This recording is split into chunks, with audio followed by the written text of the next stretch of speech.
Everyone, this is me doctor Sadaf Amreen और हम बात कर रहे हैं lecture series of biostatistic and today we will discuss about the type of presentation of data. Data को कितने तरीके से प्रेजेंट किया जा सकता है। डाटा को हम प्रेजेंट करते हैं टेक्सचुअल प्रेजेंटेशन, टेबुलर प्रेजेंटेशन होता है और ग्राफिकल प्रेजेंटेशन होता है। टेक्सचुअल प्रेजेंटेशन मतलब न्यूमेरिकल डाटा को प्रेजेंट किया जाता है एक डिस्क्रिप्टिव फॉर्म के अंदर। ये लेंथी प्रोसेस होता है, इसमें वर्ड्स जो हैं रिपीट भी हो जाते हैं और इसका जो होता है डिफ़िकल्ट होता है टू ग्रैप्स करना साइलेंट फीचर को। तो ये बात हुई हमारी टेक्सचुअल प्रेजेंटेशन की। अब आती है ट्यूबुलर प्रेजेंटेशन, टेबुलर प्रेजेंटेशन। ये लॉजिकल होता है, सिस्टमेटिक प्रेजेंटेशन होता है रोज़ में और कॉलम में, जिससे हम कंपैरिजन भी इजीली कर पाते हैं। Concised and the contents form है ये, easy to quickly receive the major and convenient than the textual. यानी tabular presentation in general textual से ज़्यादा बढ़िया है, ठीक है। इससे क्योंकि एक लॉजिकल है, सिस्टमेटिकली हम डाटा को प्रेजेंट करते हैं रोज में, कॉलम्स में, और कंपैरिजन भी करना होता है तो इजीली हम कर लेते हैं, ठीक है। और उसके बाद आता है ग्राफिकल प्रेजेंटेशन। ग्राफिकल प्रेजेंटेशन जिसमें हम डाटा को प्रेजेंट करते हैं बाय मेकिंग ग्राफ और चार्ट, तो उसे बोलेंगे ग्राफिकल प्रेजेंटेशन। अब जो हम ये टेबल बना के प्रेजेंटेशन करते हैं तो उसका एडवांटेज क्या होता है। इन्होंने लिखा है कि इससे क्या होता है, इनेबल करता है significance of the data to be readily understood. ये ठीक सिग्निफिकेंस डाटा की बढ़ती है क्योंकि वो इजीली अंडरस्टूड होता है। उसके अलावा इससे जो होता है, इस तरीके का जो डाटा रहता है उसमें पेशेंट जो डाटा जो होता है उसका जो इम्प्रेशन रहता है वो लॉन्ग लास्टिंग रहता है। क्विक कंपैरिजन हो सकता है बिटवीन द कॉलम्स एंड रोज के बीच में, और एरर्स हैं, रिपीटिशन है, ओमिशन है, can be avoid. Concise table reveal the characteristic of the data. अब जो ये टेबल होती है, टेबल्स के कितने पार्ट होते हैं, टेबल के पार्ट्स होते हैं। एक रो की हेडिंग होती है, एक कॉलम की हेडिंग होती है, बॉडी ऑफ द टेबल होती है, फुट नोट होता है एंड द सोर्स नोट होता है। ये पार्ट्स होते हैं टेबल के। अभी मैंने बात की कि एडवांटेज क्या होते हैं टेबुलर प्रेजेंटेशन के। अब बात आती है कि कैरेक्टरिस्टिक क्या होती है टेबल की। टेबल को कैरेक्टरिस्टिक क्या है उसकी, टेबल मस्ट बी नंबर्ड होनी चाहिए। टेबल आपकी नंबर्ड होनी चाहिए, ब्रीफ होनी चाहिए और सेल्फ एक्सप्लेनेटरी, इसमें टाइटल्स होने चाहिए। Must be given to each table. हर एक टेबल को आपने ब्रीफ और सेल्फ एक्सप्लेनेटरी टाइटल देना है। Heading of the column and row must be clear, clear होनी चाहिए, सफिशिएंट होनी चाहिए, कंसाइज होनी चाहिए और फुली डिफाइंड होनी चाहिए। The data must be presented according to the size of importance. Data को आप प्रेजेंट करेंगे according to size of importance को, chronologically, alphabetically and geographically. Table जो होनी चाहिए बहुत ज़्यादा लार्ज नहीं होनी चाहिए। टेबल टेबुलेशन करने का कितने मेथड्स हैं। सिंपल टेबल हो सकती है आपकी, कॉम्प्लेक्स टेबल हो सकती है, फ्रीक्वेंसी डिस्ट्रीब्यूशन टेबल हो सकती है। सिंपल टेबल जिसके अंदर सिंगल पैरामीटर होता है, कॉम्प्लेक्स टेबल जिसके अंदर मल्टीपल रोज एंड कॉलम होते हैं। फ्रीक्वेंसी डिस्ट्रीब्यूशन टेबल भी दो तरीके की होती है, सिंपल एंड ग्रुप। तो पहले देखते हैं frequency distribution table. Distinct observation कहलाती हैं values of the variable. Values of the variable obtain by the observation are termed as values, observe values और ऑब्जर्वेशन, ठीक है। If values repeated more than once, the number of time the values repeated, it will be termed as frequency. दो बातें आई, एक क्या होता है variable, values of the variable जो ऑब्जर्वेशन होती हैं, डिस्टिंक्ट ऑब्जर्वेशन उन्हें बोलते हैं वैल्यूज ऑफ द वेरिएबल। फिर उसके बाद जब ऑब्जर्वेशन को ऑब्टेन की जाती हैं, वेरिएबल को जो हम ऑब्टेन करते हैं बाय द ऑब्जर्वेशन से, फिर उन्हें कहा जाता है ऑब्जर्वेशन वैल्यू या फिर ऑब्जर्व वैल्यू। फिर उसके बाद अगर वैल्यूज़ बार बार रिपीट करी जा रही हैं एक से ज़्यादा बार, तो जितनी बार भी वो रिपीट की जाएंगी उसे बोला जाएगा फ्रीक्वेंसी। फ्रीक्वेंसी डिस्ट्रीब्यूशन क्या होता है। फ्रीक्वेंसी डिस्ट्रीब्यूशन एक स्टैटिकल टेबल होती है जो शो करती है value of variable arrange in order of magnitude, either individually या फिर ग्रुप, जिसे बोलते हैं also corresponding frequency side by the side. ये एक स्टैटिकल टेबल होती है जो शो करती है वैल्यूज ऑफ द वेरिएबल जो कि अरेंज होते हैं ऑर्डर के अंदर, इंडिविजुअली या फिर ग्रुप, और उसके साथ साथ उसकी फ्रीक्वेंसी भी चलती रहती है, तो उसे बोलते हैं फ्रीक्वेंसी डिस्ट्रीब्यूशन टेबल। नेक्स्ट बात करते हैं कि फ्रीक्वेंसी डिस्ट्रीब्यूशन टेबल कितने तरीके का होता है। मैंने बताया टेबुलेशन जो है तीन तरीके से किया जा सकता है, जैसे सिंपल टेबल बना सकते हैं हम, कॉम्प्लेक्स टेबल और फ्रीक्वेंसी डिस्ट्रीब्यूशन टेबल। तो सिंपल में सिंपल एक सिंगल पैरामीटर होता है, कॉम्प्लेक्स बोलते हैं जिसके अंदर बहुत सारे रोज एंड कॉलम होते हैं।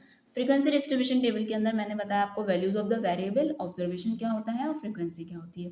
फिर बताया मैंने कि फ्रीक्वेंसी डिस्ट्रीब्यूशन टेबल कहते किसे हैं। अब ये जो फ्रीक्वेंसी डिस्ट्रीब्यूशन टेबल है इसकी कितनी टाइप्स होती हैं, नेक्स्ट ये बात बताते हैं। Types of frequency distribution table simple होती है और ग्रुप्ड होती है। सिंपल फ्रीक्वेंसी डिस्ट्रीब्यूशन जो डील करता है विद द डिस्क्रीट डाटा या फिर अनग्रुप डाटा, तो उसे बोलेंगे simple. Group frequency distribution table वो होता है जो डील करता है विद द कंटिन्यूस और डिसकंटिन्यूस डाटा, उसे बोलते हैं group frequency distribution. The class should be fully defined, should not lead to any ambiguity. Class जो होनी चाहिए फुली डिफाइन होनी चाहिए, उसमें कोई भी एम्बिग्यूटी नहीं होनी चाहिए।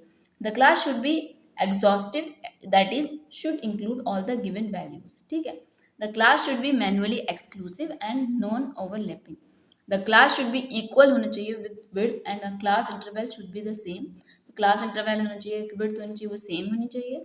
And the number of classes should be neither be too large, ना तो बहुत ज़्यादा जो क्लासेस हों वो बहुत ज़्यादा बड़ी हों और ना ही बहुत छोटी हों। कुछ टर्म्स हैं जो एसोसिएटेड हैं विद ग्रुप फ्रीक्वेंसी डिस्ट्रीब्यूशन के साथ, जैसे कि सबसे पहली चीज़ आती है क्लास, यानी या फिर जैसे आप बोल सकते हैं class interval.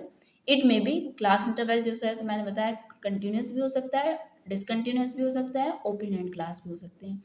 Continuous class interval जैसे कि 0 to 10, 10 to 20, 20 to 30, इस तरीके का इंटरवल बोलेंगे continuous class interval.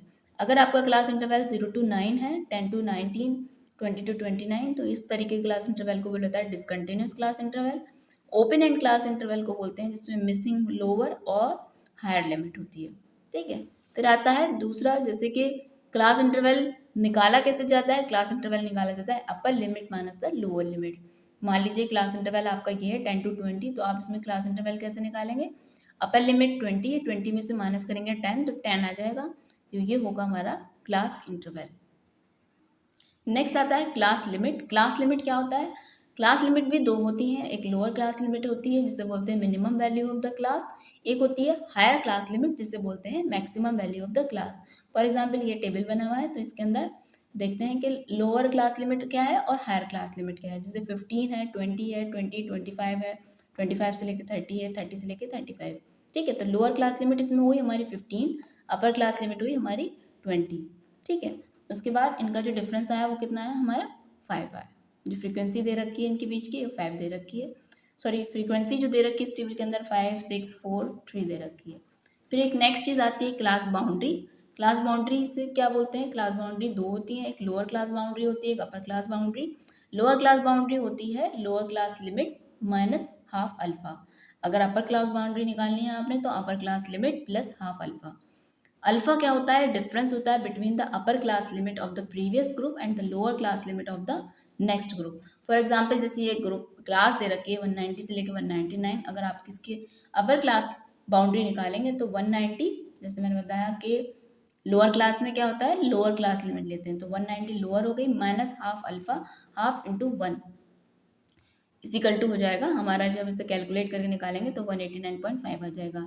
Upper class limit boundary कैसे निकालते हैं, अपर लिमिट लेते हैं 199 plus 1 plus half into alpha कर देंगे तो ये निकल के आ जाएगा हमारा 199.5। फिर नेक्स्ट चीज़ जो आती है वो आता है क्लास मार्क, जिसे मिड पॉइंट भी बोलते हैं, मिड वैल्यू भी बोलते हैं। क्लास मार्क इजिकल टू होता है lower class limit plus upper class limit upon 2। जैसे ही क्लास लिमिट दे रखी है, क्लास इंटरवल दे रखा है 180 से 189, 190 से लेकर 199, तो इसकी अगर हम क्लास लिमिट निकालें या क्लास मार्क निकालें तो कैसे निकालेंगे, 180 को 199 प्लस कर देंगे अपॉन 2 कर देंगे, तो ये आ जाएगी हमारी 184.2। सेम एज दिस 192 को प्लस कर देंगे 199 और अपॉन 2 करेंगे तो ये आ जाएगी 194.5। क्लास विड्थ क्या होता है, विड्थ ऑफ द क्लास को बोलते हैं, ये होती है upper class boundary minus lower class boundary, निकल के आती है क्लास विड्थ। जैसे कि क्लास दे रखी है तो इसके अंदर क्लास विड्थ निकालें कैसे, तो 189.5 में से माइनस करेंगे 179.5। जैसे मैंने बताया अपर क्लास बाउंड्री निकालते कैसे हैं प्रीवियसली, उसी तरीके से आप निकालेंगे अपर क्लास बाउंड्री, फिर इन दोनों को जब माइनस करेंगे तो ये निकल के आएगी हमारी क्लास विड्थ। परसेंटेज फ्रीक्वेंसी क्या होती है, परसेंटेज फ्रीक्वेंसी होती है frequency of the class upon the total frequency into 100। ये होगी हमारी परसेंटेज फ्रीक्वेंसी। जैसे फॉर एग्जांपल क्लास फ्रीक्वेंसी क्या होती है, क्लास फ्रीक्वेंसी फॉर एग्जांपल जैसे रखा है 44 से लेके 49 क्लास। अगर दूसरी चीज़ आती है क्लास फ्रीक्वेंसी, क्लास फ्रीक्वेंसी किसे बोलते हैं, जो हमारी परसेंटेज फ्रीक्वेंसी आई है उसके सामने जो जस्ट होगा वो कहलाएगा क्लास फ्रीक्वेंसी। टोटल फ्रीक्वेंसी में क्या करना है, सारी फ्रीक्वेंसी को प्लस कर देंगे 108 आ जाएगा। परसेंटेज फ्रीक्वेंसी जैसे हमने बताया कि 14 आप लेंगे तो क्लास फ्रीक्वेंसी अपॉन लेंगे टोटल फ्रीक्वेंसी 108 इंटू 100 कर देंगे, आ जाएगा हमारा 12.96। फ्रीक्वेंसी डेंसिटी क्या होता है, फ्रीक्वेंसी डेंसिटी होता है class frequency upon the width of the class. For example जैसे 44 से 49 है तो क्लास फ्रीक्वेंसी हमारी 14, and the class width is 5. तो frequency density 14/5 is equal to 2.8. Cumulative frequency क्या होता है? क्यूमुलेटिव फ्रिक्वेंसी जैसे कि फ्रिक्वेंसी जो दे रखी होती है, क्यूमुलेटिव फ्रिक्वेंसी इस तरीके से निकाली जाती है कि पहली क्यूमुलेटिव फ्रिक्वेंसी तो सेम एज रहती है जो फ्रिक्वेंसी, यानी first frequency is equal to cumulative frequency, यानी दोनों 7 है। नेक्स्ट क्यूमुलेटिव फ्रिक्वेंसी कैसे निकाली जाएगी? जो पहली क्यूमुलेटिव फ्रिक्वेंसी है उसके अंदर नेक्स्ट वाली जो सेकंड नंबर पे फ्रिक्वेंसी दे रखी है उन दोनों को प्लस कर देंगे, यानी 7 और 5 को प्लस करेंगे तो आएगा 12। अब नेक्स्ट जो क्यूमुलेटिव फ्रिक्वेंसी निकालनी है हमें, तो कैसे निकालेंगे? 12 प्लस नेक्स्ट फ्रिक्वेंसी, यानी 12 प्लस 4 हो जाएगा 16। अगर नेक्स्ट निकालनी है ये, तो इसको कर देंगे 16 प्लस 9 तो हो जाएगा 25। इस तरीके से निकालते हैं क्यूमुलेटिव फ्रिक्वेंसी। तो आज मैंने आपसे बात करी कि कितने तरीके से डाटा को प्रेजेंट किया जा सकता है। टेक्सचुअल प्रेजेंटेशन, टेबुलर प्रेजेंटेशन और फ्रीक्वेंसी डिस्ट्रीब्यूशन टेबल बना सकते हैं आप, या फिर ग्राफिकल प्रेजेंटेशन कर सकते हैं। तो आई होप आपको मेरा ये वीडियो पसंद आया होगा। अगर मेरा वीडियो पसंद आया तो आप इसको लाइक करें, अपने दोस्तों के साथ शेयर करें और मेरे चैनल को सब्सक्राइब करें। फिर मिलते हैं आपसे नेक्स्ट वीडियो के अंदर, जिसके अंदर हम बात करेंगे graphical presentation of the tape data. जब तक के लिए thank you so much for watching my video. Thank you so much.